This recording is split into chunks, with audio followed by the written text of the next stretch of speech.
एक जंगल किनारे घास के मैदान में एक सफेद रंग की बकरी अपने 7 बच्चों के साथ रहती थी।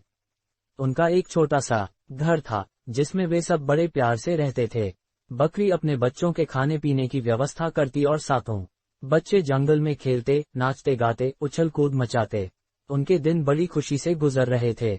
एक दिन बकरी ने देखा कि जंगल से खतरनाक काला भेड़िया वहां आ गया है और उसके बच्चों को खाने की फिराक में है। तब से उसने अपने बच्चों का घर से बाहर निकलना बंद करवा दिया। वे सब दिन भर घर में रहते। बकरी अपने बच्चों को हर समय अपनी आंखों के सामने रखती। एक दिन बकरी को खाने की व्यवस्था करने बाहर जाना पड़ा।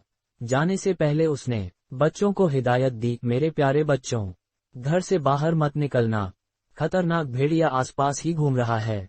कोई भी दरवाजा खटखटाए तो बिना पूछे दरवाजा मत खोलना। ये काला भेड़िया है, इसके काले पैर हैं और इसकी आवाज कर्कश है। ये इसकी पहचान है। दरवाजा खटखटाने पर ये जरूर देखना। इतना कहकर बकरी चली गई। सातों बच्चों ने घर का दरवाजा अच्छी तरह बंद कर दिया और अपनी मां के लौटने का इंतजार करने लगे। भेड़िया घर के आसपास ही था। उसने बकरी को घर से जाते हुए देख लिया और बच्चों को खाने के लिए उसके घर पहुंच गया। घर का दरवाजा बंद था। उसने दरवाजा खटखटाया। एक बकरी का बच्चा दरवाजा खोलने के लिए जाने लगा तो सबसे बड़े बच्चे को अपनी मां की बात याद आई और उसने उसे रोक दिया। फिर अंदर से ही पूछा, कौन है? मैं तुम्हारी मां हूं मेरे प्यारे बच्चों, भेड़िए ने उत्तर दिया। बकरी के बच्चे उसकी आवाज पहचान गए। वे बोले, नहीं, तुम हमारी मां नहीं हो। हमारी मां की आवाज मीठी है और तुम्हारी कर्कश। तुम काले भेड़िए हो, चले जाओ यहाँ से। भेड़िया वहां से चला गया। वह सोचने लगा कि कैसे अपनी आवाज को मीठी बनाऊं। तभी उसे मधुमक्खी का छत्ता दिखाई पड़ा।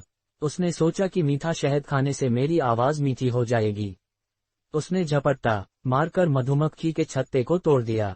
मधुमक्खियां उसे काटने लगी, फिर भी किसी तरह उसने शहद खा लिया। शहद खाने से उसकी आवाज मीठी हो गई। वह फिर से बकरियों के घर में गया और दरवाजा खटखटाने लगा। बकरियों ने पूछा, कौन है?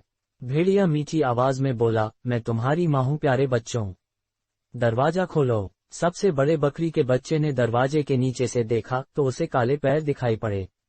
वह समझ गई कि वह भेड़िया है। वह बोली, तुम हमारी मां नहीं, दुष्ट भेड़िए हो। हमारी मां के पैर सफेद हैं और तुम्हारे काले। भागो यहाँ से। भेड़िया वहां से चला गया और इस बार खुद पर आटा उड़ेल कर आया। आटे के कारण वह सफेद हो गया था। उसने घर का दरवाजा खटखटाया और बोला, मेरे प्यारे बच्चों, दरवाजा खोलो। देखो तुम्हारी माँ तुम्हारे लिए क्या क्या लाए है।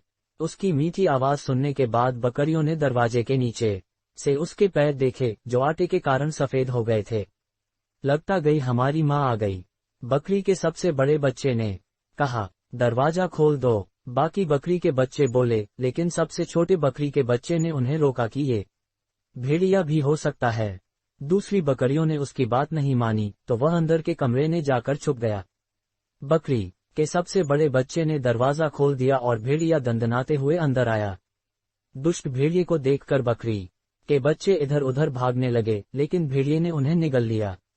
उसे याद ही नहीं था कि बकरी के साथ बच्चे हैं, इसलिए उसने सबसे बकरी के सबसे छोटे बच्चे को नहीं ढूंढा और चला गया। कुछ देर बाद बकरी वापस लौटी। घर का दरवाजा खुला देख उस शक हुआ। वह दौड़कर अंदर पहुंची तो उसे अपने बच्चे दिखाई नहीं पड़े। वह उन्हें इधर उधर ढूंढने लगी। तब सबसे छोटा बच्चा बाहर निकला और अपनी मां को सारी बात बताई। बकरी को बड़ा गुस्सा आया और वह भेड़िए से बदला लेने निकल पड़ी। जंगल में जाने पर उसने देखा कि भेड़िया उसके बच्चों को खाकर एक पेड़ के नीचे आराम से सोया है।